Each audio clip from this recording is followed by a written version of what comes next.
The secret to a great research talk isn't your data, it's how you structure it. Let's talk about how to give a great research presentation that people actually remember. If you're stuck on where to start or feel like putting presentations together eats up hours, this video is for you. I used to spend hours making clunky PhD research presentations until I built a system of bare bones essentials that lets me create effective talks in a fraction of the time. My system involves 3 main parts.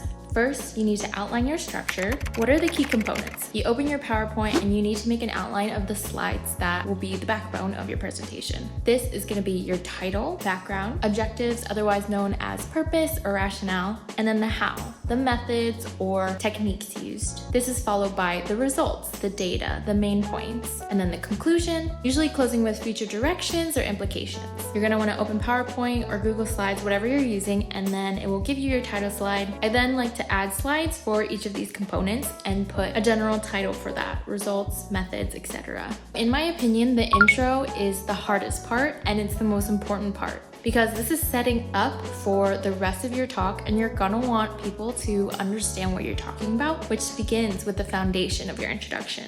If you start giving them a wall of facts and spewing a lot of information all at once, you might lose your audience right away, and you don't want that because there's still a whole talk to sit through.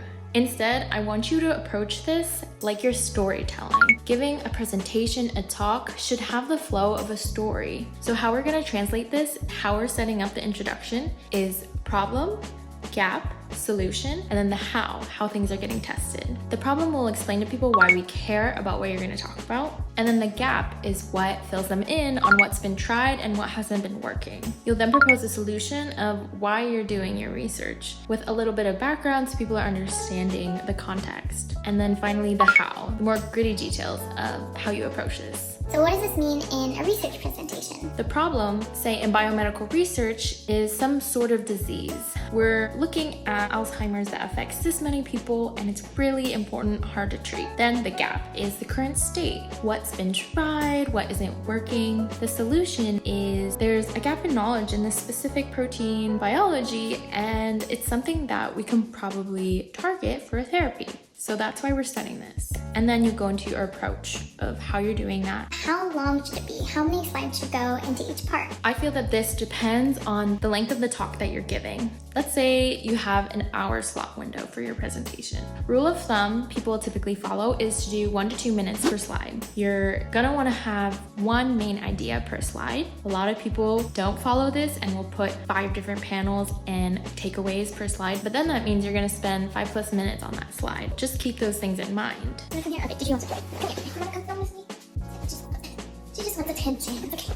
Get some attention. Typically for a research presentation, you're gonna wanna leave time for questions at the end. On average, say they'll give you 5 minutes. Keep in mind 5 minutes at the beginning for the meeting to start, and then for the questions and for closing. So that means you have 50 minutes left. I like to leave at least 5 minutes of wiggle room. Let's say you're giving a 40 to 45 minute presentation, and then you can calculate how many slides that means. How long should you make the introduction? This can vary, depends really on the audience and the topic and how much they know about that topic, as well as the scope of the talk. What is the purpose? Say it's for basic overview of a lot of different projects. You're gonna wanna have enough background so that they can understand each of the projects. Maybe you're doing a really detailed deep dive into troubleshooting or technical work that you developed, a new assay, or experiments with a model organism. Then you're gonna want to give everyone a good solid understanding of this model organism that no one's familiar with, spending maybe more time. If your audience is all familiar with the disease that you're talking about, you don't need to have as much background on the setup of that disease. We'll talk more about how you really know what to include and not to include later. Now, in terms of the wiggle room and how much extra time to give yourself, you'll have to know with experience how you are as an individual presenter. Do you tend to rush through your slides when you get nervous, talk really fast? Or do you take your time and go really slow if you don't really know what you're saying? You tend to be thinking a lot in the moment. For me personally, if I'm not that prepared, I'm more likely to take my time and be going at a slower pace, so I'm being coherent and explaining everything that I want to. Personally, I struggle the most when it comes to figuring out what to put in the background and introduction, but I'll walk you through more of that at the end of the video. Now that you have your slides outlining the headings for each part of the presentation ready to be filled in, This is where I do a data dump, or a dump of the main ideas from the actual research that I did. This is the meat of what to include. And then I go back and refine this later. It's an iterative process based on how you're forming your understanding of your main messages. So for example, I had to give a small research presentation when I did an internship abroad, and I only did 3 to 4 maybe successful experiments. Most of it was training. On my computer, I had files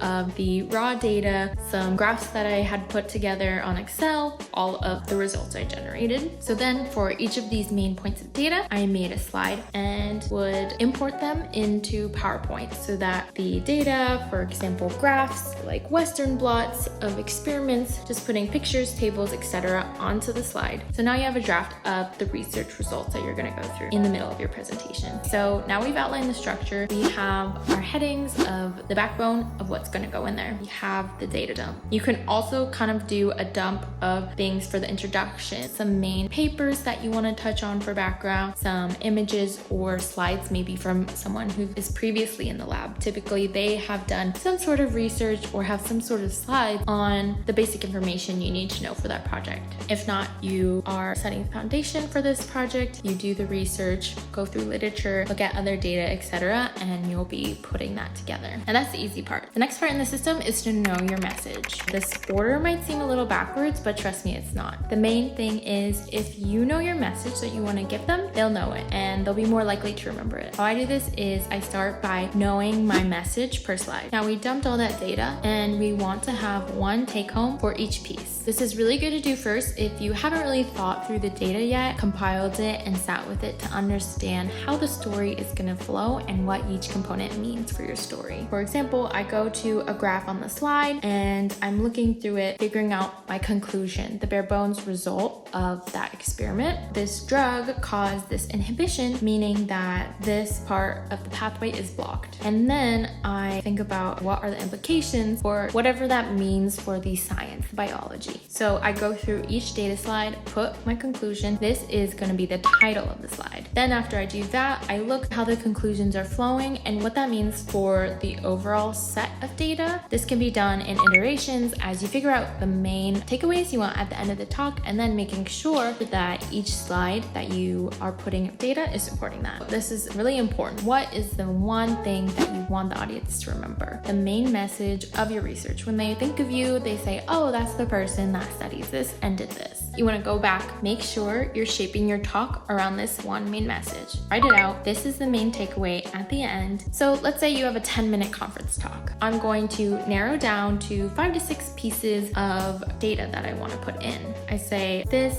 shows an increased trend, meaning this. This one shows no change, meaning this. Okay, 5 of those. Then I think about what is the main point I want them to walk away with. So for this 10-minute talk, I want to understand this pathway on these immune cells. This data showed a really unexpected increase, so I want to highlight this and put this at the end of the talk and make sure that this is the climax in the story. I put that in the conclusion. This protein BNTX induces this other one independently of another part of the pathway. And I have a concluding diagram of novel things that we're discovering. And then I bring it back to the implications. There's this really important, surprising discovery we found about how the pathway interacts with each other. And this is what it could mean for clinical applications of the disease. The important thing is, as long as you have digested your data and know what the key takeaways are, once you have that, you can focus on conveying that throughout your presentation. Right, you know your one message per slide, you know your main goal and takeaway. Now, you don't have a lot of time, you haven't memorized everything, but that's okay because you just need to know your transitions. So what is a transition? These are the things you're saying from slide to slide. It's connecting ideas so that you're not just having one point about this experiment, another point about this experiment, but people aren't sure how they connect, how one led to the other. To have a smooth talk where you're not going to lose people as you're talking through things, have an ease of transition from slide to slide so that it's cohesive and sounds like you're telling a story. To do this quickly, I look through my 5 slides of the data points with their conclusions. It's going to be hard to remember scripted transitions, so I would recommend having 2 to 3 keywords that will help you remember what you're going to talk about next. This is really complicated data, but it's a thing called single cell sequencing. We're just looking at a lot of different cells in a 2 dimension. All I noticed was that some clusters get bigger and some get smaller. And then I wanted to zoom in and understand one of the clusters of cells better. What I'm gonna say between slides is gonna be dictated by my titles. This is gonna help me remember. The title is the conclusion, right? So I say, while we learned this, conclusion of the one slide, I then wanted to know this, which is gonna be related to the conclusion of the next slide. With the conclusion already being in the title, a hack is use animations. This is a lifesaver. So we have the data, end of the slide done. We learned this. So then use the animation so that all that pops up next is the title. That way, no one's thinking about the data yet, but you have some keywords at the top of the slide to remind you what you did next. So then I wanted to know about the DE genes. I'm not going to explain what that means, but zooming into the genes of these cells. And then I could pop up the rest of the data. Another way to do this without having it be in the title or the conclusion is if you have some text that pops up at the bottom of the screen that is kind of a conclusion or takeaway to help give keywords. This is gonna help give rationale between each slide. You should also do this for the introduction and the conclusion. The main thing is to not have it delivered really choppy, where you come off as not really knowing what you're talking about. If you have these visual reminders built into your presentation already, it will look like you're really well prepared. For example, I gave a presentation recently where I wasn't that prepared because it was the day after I came back from a 2-week-long vacation and my car was broken into that morning and I was just really tired. I knew going into it that it would probably be rough, but what that looked like was I had my slides. I didn't have time to really prepare my transitions. Okay, next slide. What's on here? And literally I was having to do that. I was like, let's see what the slide was again. lots of lots of pausing, which pausing is fine, but you usually don't have unlimited time, and to keep their attention, you're gonna wanna have it smooth and engaging with a good pace. People's minds are gonna wander, so make sure you nail your transitions. So we have the transitions, the messages down.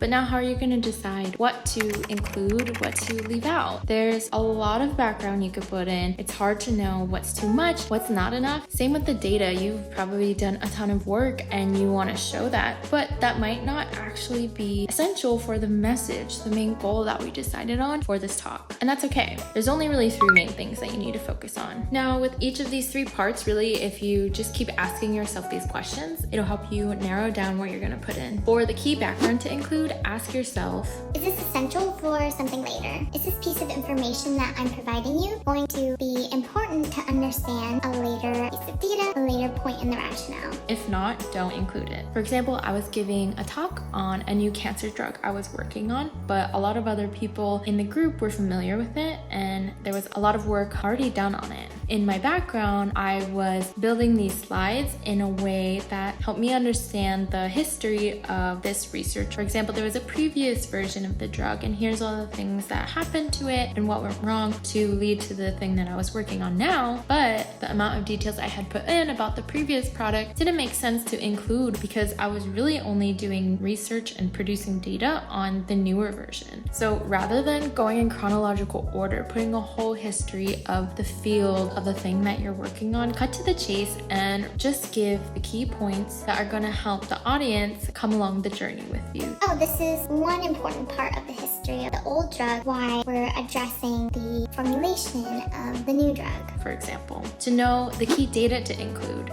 ask yourself, what does this add to the argument? The data is really examples to support the main conclusion that you're going to make in the end. So you want each slide in the data portion to be contributing to final conclusions that you're going to make. Let's say as you did your animal study, there was a lot of optimizing you had to do at the beginning because this protocol didn't work for this new model system. You had to buy a different antibody and test 5 versions, but then you had to borrow it from the neighboring lab because your 80 wasn't. And blah, blah, blah, blah, blah. You don't need to give your personal history of all the hours of work and frustration that you did, even though you might want them to know, but it's causing everyone to go in every direction. You're losing their focus. They're forgetting why we're talking about this in the first place. Just boil it down to the final aspects that you learned that were important for pushing your project along. Having conflicting data, things that might not necessarily align with the ending direction that you're going in, is important for more of a discussion setting. If it's a small group meeting and you want some feedback on this experiment that didn't go as planned, has anyone else seen this before? That's a fine setting to talk about that. But if you're giving a presentation in a conference, you're not gonna want to tell people the whole backstory. All right, the conclusion: conclude, but don't snooze. This is my favorite part because a lot of people don't put that much time into it. Say you're short on time, that's fine, but there's a way to get a clear, exciting message across just by tweaking a few things. In my opinion, every discussion or conclusion slide should have a diagram. My rule of thumb is no walls of text. Put some sort of picture. Give me a figure, a diagram, a model, arrows, colors, something to help bring everything together in a way that is not gonna put people to sleep. People aren't gonna start going on their phones, packing up their stuff, because if you put conclusion, final slide, I'm thinking, the talk is ending. Okay, it's time to go. If there's a wall of text,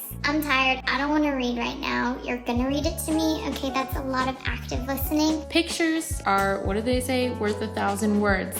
Just make it really easy for your audience at the end of the talk. This could be so simple. It could just be circles that you put in with PowerPoint and then the arrows and maybe a few phrases. This is gonna be way more effective than rereading each of your lengthy conclusions from the slides. In this example from my research internship, we have a discussion slide that is just text. Okay, it's not a wall, but it's not that exciting. All right, thanks guys for listening. And please, these are the main takeaways that I don't want you to forget. I'm gonna read them. Just a lot of text, words, words, words. I don't remember what those acronyms mean. That's not very user-friendly. Your research is probably a little complex. If you're giving a talk on it, they're not the experts you are. I'm a visual learner, maybe I'm biased, but having multiple senses engaged will help people remember better. In this thesis research talk, I had both a diagram and text, so it's okay, especially if you are short on time, you're not gonna remember the whole talk. This will give you reminders and bullet points, but short phrases as you go through your diagram, and people might be better at reading to learn as well. So having a little bit of both, having text that they can follow along with, will be really memorable and easy to understand for people. So you have your essentials in the background, just the things that you need them to know. You have your key points in the argument that are all going in one direction towards the end, which is a beautiful concluding diagram. If it's appropriate for the talk, touch on your future directions, where you're gonna go next, or maybe some implications, what it means for the fields, for that disease, why it's exciting. Bring it back, if you can, to the beginning rationale, how this can apply to this cancer that we're studying. And then thank the people, give them acknowledgements, your funding, etc. And I'll take any questions. Putting a research talk together is hard enough. And then you have to be good at public speaking and keeping that tired professor in the back of the room interested. That's why my next video is all about the top research presentation mistakes to avoid so you don't lose your audience. Subscribe so you don't miss it. In the meantime, watch my weekly PhD schedule video to see how I plan my time around big tasks like presentations. Your future STEM opportunity is literally waiting for you. Subscribe so you're always one step ahead. Thanks for watching, and I'll see you next time. Bye!